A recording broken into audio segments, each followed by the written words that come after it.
So I'm sure everyone is aware by now, the UK voted to leave the EU in the Brexit referendum. Although voter turnout was quite high at 72%, which was thought to be good for the Remain camp, it seems with 33 million votes counted that the Leave camp has 52% of the vote versus 48% for Remain.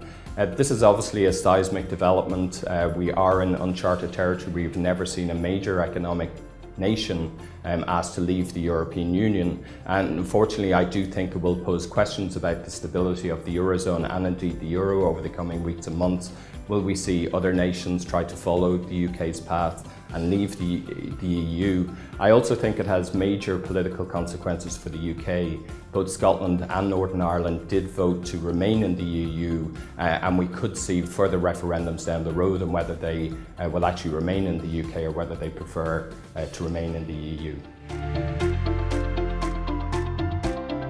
In political terms, we've already had a briefing from Prime Minister David Cameron outside Number 10, who signals his intention that he will resign as Prime Minister by October. Boris Johnson and Michael Gove are going to be very keen to lead the negotiations of an exit with the European Union. Once David Cameron triggers Article 50 of the European Treaty, the UK then has 2 years to negotiate the terms. We don't think this is a long enough time frame, however, and our expectations that negotiations will drag out as long as 2020 in that scenario. In economic terms, the UK has been teetering on the brink of a recession for the last few months, and obviously the shock to consumer and business confidence of the Brexit result is likely to push the UK into recession. Businesses will retrench on spending, they will retrench on hiring, and even some businesses may trigger contingency plans to move their businesses out of London, out of the UK and into European destinations. So all in all, the UK will enter recession. We'll have to wait and see just how deep it is at this point.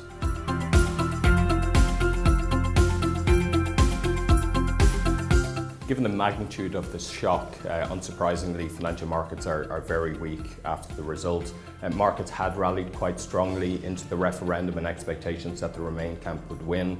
Obviously that hasn't happened, so we are seeing quite a lot of volatility in the first few hours of trading. Overnight, the Japanese Nikkei was down as much as 9%. The market actually closed given the high level of volume. In Europe, the Euro Stoxx is down somewhere in the region of 8% in the first few hours of trading. Interestingly, the FTSE is holding up better, down just 5%, the FTSE 250 worse, down 8%.